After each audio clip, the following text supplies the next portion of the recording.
Hi everybody. So I stumbled across this cute little bookstore and a place I'd never been before, and just had that time to just kind of putter around and read different books and sit on the floor and just peruse, and it was wonderful. And I got a couple books, and one of the lines that really jumped out at me, I'm going to read this to you. It says, being grateful and not blaming are essential to attain happiness in life. Let me read that again. Being grateful and not blaming are essential to attain happiness in life. And, the context of this is that, this wealthy guy is basically speaking to this, spiritual guy, and he's saying, hey man, the other minute, a second ago, like you blew up and you lost your cool and you got angry. And the spiritual guy, the monk, he's going, yeah, but, these people stole from me, and therefore, because they stole from me, I have a right to be angry that they stole from me. And, and the billionaire's going, the wealthy guy's going, yeah, but, if you're not in a state of gratitude and you're blaming somebody, you're not going to be happy. So I just kind of let that sit, and I'm, sitting with that. And in my story right now of where I'm coming from, of what's going on in my life, my, necessity to start over has, financially has a lot to do with what my fiance who died did financially to me and to us, and all the money that I had saved for myself, and then all the money I'd saved for the business. And so essentially I'm in a very difficult position now because I have, discovered all the evidence of him stealing. And like in the story, like the guy who finds these people stealing, or, after the fact, he finds that they have stolen, but they've already left the location or whatever. It's like he's angry because, this happened. And then he's angry at the staff for not preventing it to happen. And, if I look at myself, I've been angry at myself for not seeing this sooner. And how could I have not known? And this whole idea of like, well, you should know that the addict's going to steal. Well, I've never been in that position before.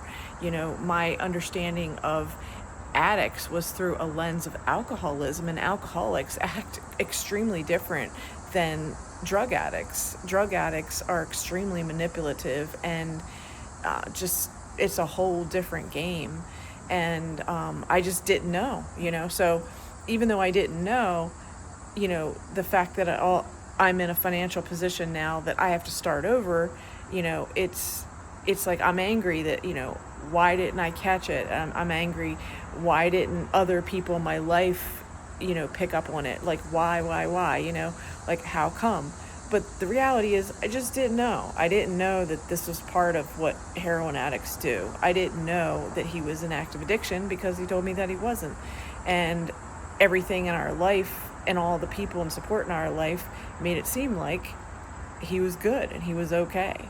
So the reality is, now that I'm dealing with the wreckage, and I come back to that line, being grateful and not blaming are essential to happiness. And and it's like I can sit here and be grateful that I have a truck, and that I have an apartment, and that I have family, and I have support people, and I have coaches, and I have therapists, and I have friends, and I have acquaintances, and I have a mission, and I have things to do. And I'm grateful for all those things and all the resources and books and tools and things that I have in order to run my life.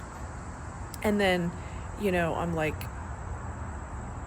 but not blaming. And it's like, but an addict is going to be an addict, and I'm going through the motions of expressing myself and having a right to be angry for the position that I'm in now as a result of that connection with him. And yet, even though I have a right to be angry, am I going to stay in a blame mode that, he did all this to me?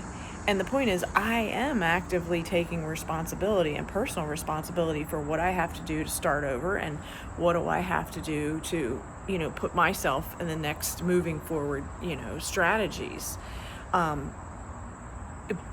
but the feelings, the memories, the triggers, the, everything that's about my quote relationship with Eric is a portion of my life. And I have those memories, and those memories are coming in a flash, and I'm going, wow, like I didn't know that in that moment that's what was going on. I didn't know that in that moment this was going on. And, this whole idea that don't blame, like I'm taking responsibility for my side of the street of what I did and how I didn't know and how my unknowingness created these problems for me now. And I'm accepting that, and I'm going, okay, what do I have to do to move forward? But the idea is, in general, any person that has been victimized by an addict in active addiction or an alcoholic in active addiction who has stolen from them and treated them like crap, those are side effects of the addiction and of the alcoholism. But then when you add the whole side of narcissism to it, it just really is, it's a complicated mess. And, like anything, as you want to untangle the looping and the memories and everything in your head, I want to understand it so that I don't repeat the behavior, obviously. And that's why I'm in trauma recovery and doing all the things that I'm doing so that I don't fall in this kind of trap, and I want to help other people so they don't fall into this trap. And all I can tell you is it's very convincing when someone has just a way about presenting themselves. He had a way, the charisma, the confidence, cockiness, whatever you want to call it.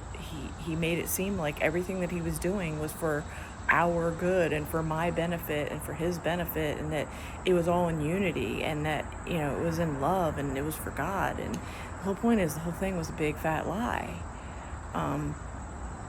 because he was in active addiction. So this whole blame part, I'm just kind of sitting with it right now. So this is me right now, and later on I'll be in a different place, but for right now this is what I'm sitting in. So having gratitude and not blaming, and what does that look like? And I'm just kind of being in it. So I hope you have a great day, everybody.